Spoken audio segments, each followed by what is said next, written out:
I'm going to sit here and once again explain to you how different the world is when you have a mind which isn't warped and affected easily by outside influences. You are never going to become a robot. This has nothing to do with not feeling emotions. This has nothing to do with just becoming an empty, emotionless void of a person. That's not what this is. This is about understanding that you're a human being. You're going to feel emotions. This is a beautiful thing. And making sure that you use them in the correct way. A. And B, you do not ever let them stop you doing what you're supposed to do. I say to people often, I haven't felt like going to the gym in 2 years. I'm wearing my gym clothes right now. I just finished training. I haven't felt like training in 2 years. After 10 years of professional fighting, after giving my life to exercise, genuinely, I have not woke up and felt like, oh, I really want to train. I haven't felt that way in a long time. That's why I retired from fighting. But I have still gone and I have still trained regardless of how I feel. So this is one of the tenets, and there's going to be a lot of things you're going to learn, of an iron mindset. It's the ability to not let your feelings affect you, and sometimes to do the complete opposite of how you feel. Because you're not going to very often feel like working hard. You're not going to always feel like doing the right thing. You're not always going to be motivated. The idea that you need to be constantly motivated shows how weak your mindset is. I don't need motivation to go to the gym. I cannot want to go with every fiber of my being, and I will still be there. Because I use my cerebral ability, I use my mind, and I logically decide what I'm going to do with my day regardless of how I feel. Regardless of whether I'm motivated or not. Life is just getting things done, doing the right things, doing the important things, making sure they're done efficiently and thoroughly so that you live the best possible life. It's as simple as that. It's not particularly complicated. And this 6-week training is going to be about exercises you can do to teach yourself slowly over time to put together a mindset that prevents you from failure. Because if you have a mindset that doesn't allow you to fail, then you're simply going to win. There's no other option. So that's what this is all about. So in the first week, we're going to learn something which is extremely basic, but it's extremely important. I'm not going to be, and I don't want to be one of those guys who's like motivation, inspirational. I've never been one of them people.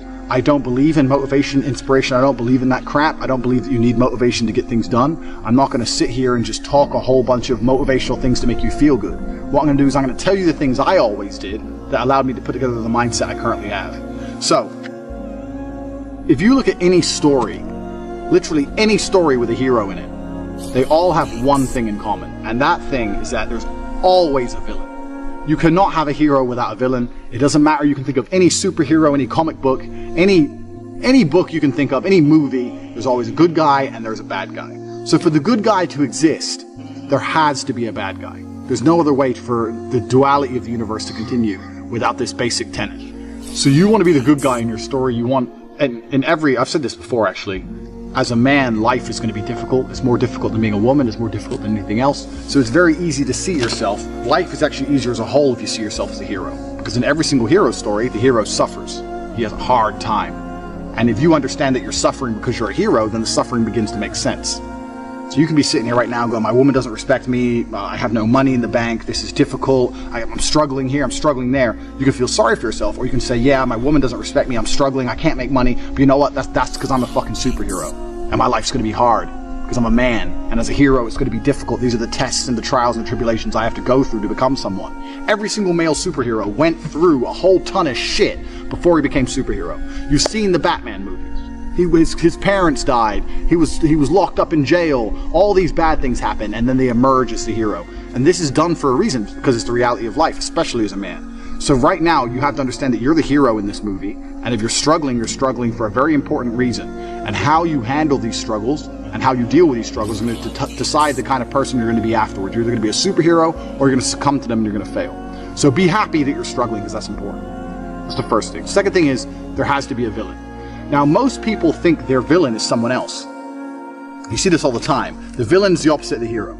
So if you're sitting at home and you haven't got much money and you're broke and you're pissed off and you're depressed, and you look at me and I have 4 supercars and all these girls, I'm traveling the world, I go everywhere I want, you may think I'm your villain. People look at other people and say, oh, that guy has this guy has this, and they become envious and they think that's the villain. That's not true. That's not the case, because every single person has different circumstances. There are things you have that I don't have, and there's things I have that you don't have. So I may have had a genetic gift over you, for example, because I'm a fantastic kickboxer. But you may have been born more wealthy than me. I was born in a very, very poor family. So I had advantages and disadvantages. You had advantages and disadvantages. So comparing yourself to other people is asinine, and it's inane because it's not a level, fair playing ground. There are some people who are born to millionaire parents who are gorgeous, model, good looking, and have six-packs without trying. Some people are lucky like that. That's just how it is. So comparing yourself to these people is not going to help you. Your villain is nobody else. Your villain is someone you're going to create. And you're going to create your villain because he's going to motivate you to be the most powerful hero you can possibly be. So you're going to create your villain. And this is the task for the first week. This is a 6-week training course. And over each week, you have a very important task. And the task for this week is to create your villain. To make sure that there was no disadvantages involved, your villain's going to be a clone of you.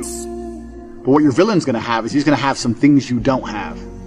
And your villain is going to be the person who basically, without requirement for motivation, without being, no matter how he feels that day, no matter how stressed he is from work, regardless of what happens to him, your villain's going to be the guy who always does exactly what he wants to do. So your villain's going to be the guy who goes to the gym regardless of how he feels. Your villain's going to be the guy who approaches every beautiful girl he ever sees and says, "Hey, I really think you're beautiful." Goes over to them and talks to them. Your villain's going to be the guy who asks for a raise at work.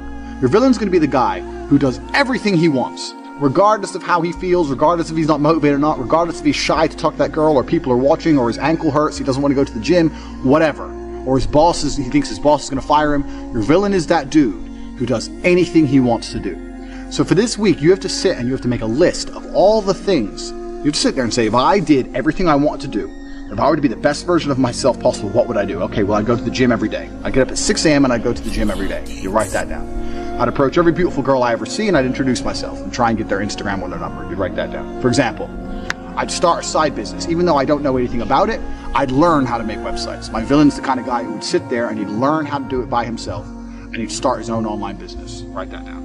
My villain's the kind of guy who reads really important books. I say I don't have time, but my enemy, this villain, he reads books. He finds time. He doesn't watch TV ever. He doesn't waste time ever. He doesn't eat junk food. He reads books. Writes it down. And you have to make a list.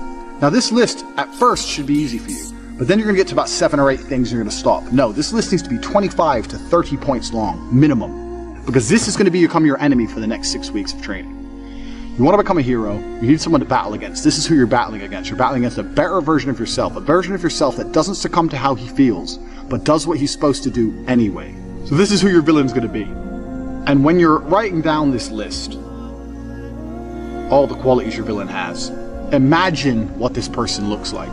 You have to put genuine effort into this. You have to imagine what he looks like, imagine how he walks, imagine how he talks, imagine what people think when they see him. Imagine how different you would be if you had been going to the gym every single day for an hour and a half every single day for the last 2, 3, 4 years.